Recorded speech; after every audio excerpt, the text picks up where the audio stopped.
नमस्कार दोस्तों, जैसा कि आप लोगों को पता है उत्तर प्रदेश में 9 विधानसभा सीटों पर जो है मतदान संपन्न हो चुका है। 20 नवंबर को उत्तर प्रदेश में 9 विधानसभा सीटों पर मतदान संपन्न हुआ है। उसी के साथ ही साथ जहां पर उत्तर प्रदेश में 9 विधानसभा सीटों पर जो है उपचुनाव के बाद जो है एक जो सर्वे है वो सामने आया है, जिस सर्वे ने कहीं ना कहीं समाजवादी पार्टी को झटका भी लगता हुआ हमें साफ तौर से दिखाई दे रहा है। उत्तर प्रदेश में आप लोगों को पता है 9 विधानसभा सीटों पर एक तरफ इंडिया गठबंधन और दूसरी तरफ एनडीए गठबंधन है। इंडिया गठबंधन में समाजवादी पार्टी और कांग्रेस पार्टी का गठबंधन है। वहीं पर एनडीए में हम आपको बताते चले जो है भारतीय जनता पार्टी, राष्ट्रीय लोकदल, उसके साथ ही साथ निषाद समाज पार्टी, अनुप्रिया पटेल जी की पार्टी और सुहेल देव समाज पार्टी। तो इन पार्टियों का जो गठबंधन है वो है एनडीए गठबंधन में।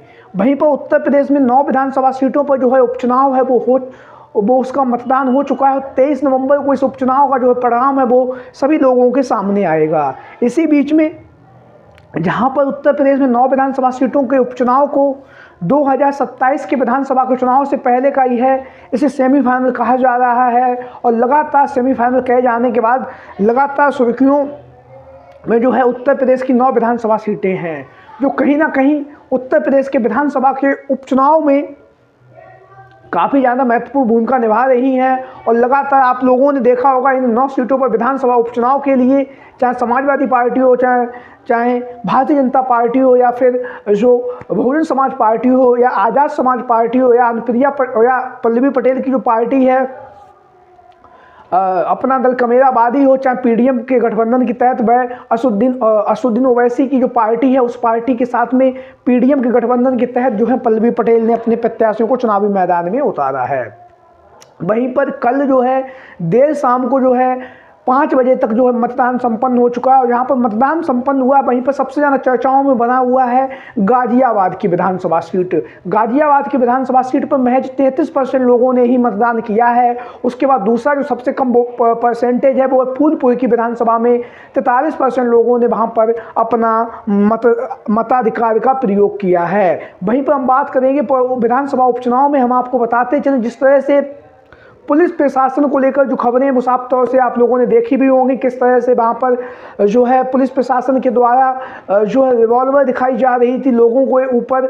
ये बातें भी आप सभी लोगों ने देखा ही होगा। अखिलेश यादव जी ने इस बात को, इस वीडियो का जो वीडियो बना है उसे सोशल मीडिया पर डालकर इसे कहीं ना कहीं चर्चाओं में बनाया ही है। वहीं पर जो पुलिस के जो अधिकारी थे जो सरकार की नीतियों पर, सरकार के पक्ष में अपने जो कार्य है वो कर रहे थे, तो अखिलेश यादव जी के द्वारा ऐसे जो है पुलिस के अधिकारियों के खिलाफ जो है चुनाव आयोग को जो है शिकायतें भी दी गई हैं। उसमें से चुनाव आयोग ने कुछ अधिकारियों को जो है उनके पद से निलंबित भी कर दिया है। तो उत्तर प्रदेश में 9 विधानसभा सीटों का जो उपचुनाव का जो मतदान है वो संपन्न हो चुका है। 23 नवंबर को मतदान होगा, लेकिन उससे पहले अगर एक सर्वे हुआ है, जैसा कि आप लोग अपनी तस्वीरों में देख रहे हैं, इस सर्वे ने जो है समाजवादी पार्टी को कहीं ना कहीं झटका दिया गया है। और भारतीय जनता पार्टी को इस सर्वे में 7 से 8 विधानसभा सीटों पर जीत दर्ज करवाई गई है।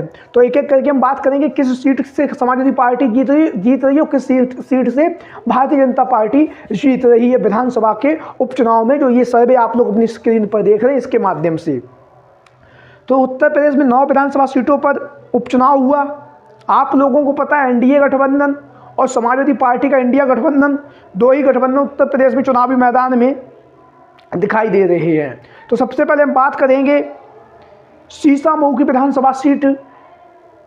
शीशामऊ की जो विधानसभा सीट है, यहाँ से समाजवादी पार्टी पिछले 30 सालों से लगातार जीतती आई है।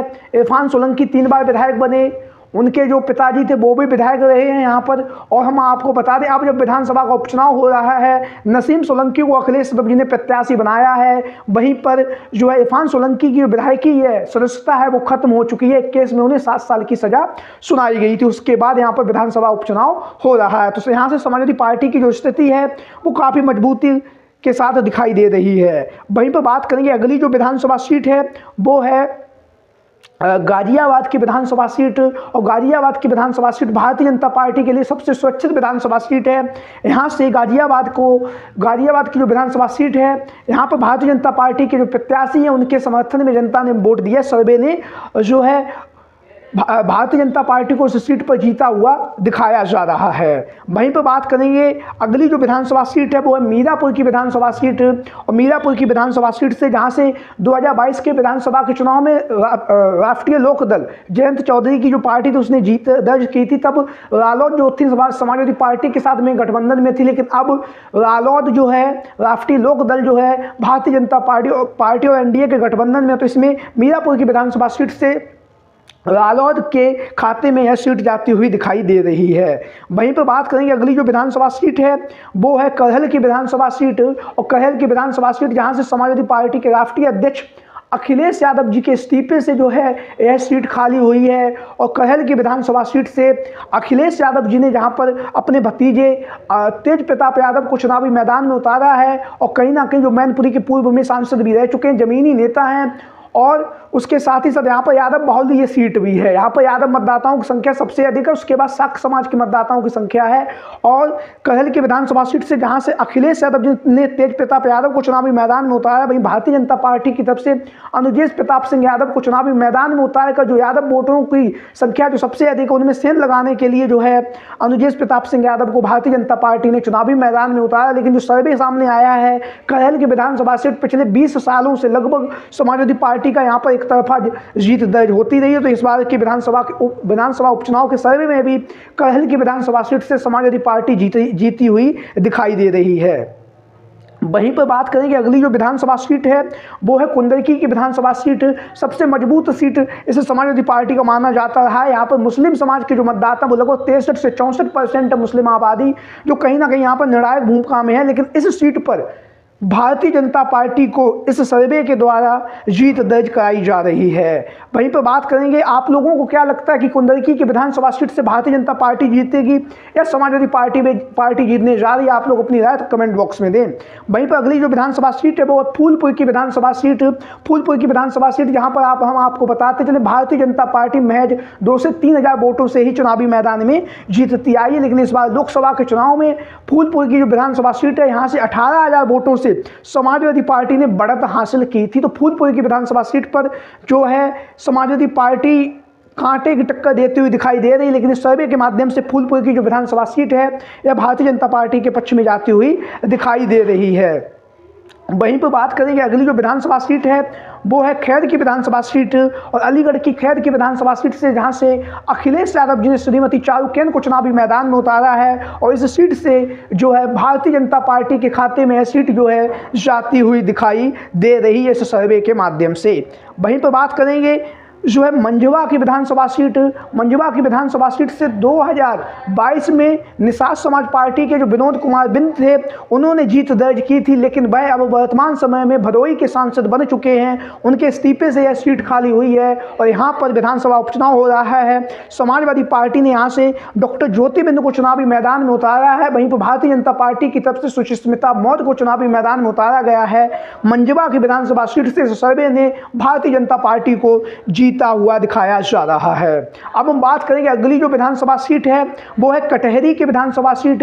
कटहरी की विधानसभा सीट से 2022 के विधानसभा के चुनाव में समाजवादी पार्टी के लालजी वर्मा जी ने जीत दर्ज की थी, लेकिन अब लोकसभा के चुनाव में लालजी वर्मा जो है अम्बेडकर नगर के सांसद बन चुके हैं, और अखिलेश यादव जी ने कटहरी की विधानसभा सीट से उनकी जो पत्नी है शोभावती वर्मा को चुनावी मैदान में उतारा है, और भारतीय जनता पार्टी की तरफ से धर्मराज निषाद को चुनावी मैदान में उतारा गया है। और कटहरी की विधानसभा सीट पर भारतीय जनता पार्टी को जीत दर्ज करवाई जा रही है इस सर्वे के हिसाब से। तो इस सर्वे की अगर हम बात करें तो समाजवादी पार्टी को 9 में से 2 विधानसभा सीटों पर जीत दिखाई जा रही है। एक सीट पर राष्ट्रीय लोकदल जीत रहा है, और उसके साथ ही साथ हम बात करेंगे 5 सीटों पर भारतीय जनता पार्टी जीत 6 सीटों पर भारतीय जनता पार्टी जीतती हुई दिखाई दे रही है। तो टोटल अगर आंकड़ा देखें तो 7 सीटों पर एनडीए गठबंधन जीत रहा है, 2 सीटों पर इंडिया गठबंधन और समाजवादी पार्टी जीत रही है। आप लोगों की क्या राय है इस सर्वे को लेकर? सभी साथी कमेंट बॉक्स में अपनी राय जरूर दें। इसके साथ ही साथ जो भी साथी चैनल पर पहली बार आए हैं वो चैनल को सब्सक्राइब करें, वीडियो को लाइक करें। आज की वीडियो में इतना ही। जय हिंद, जय भारत।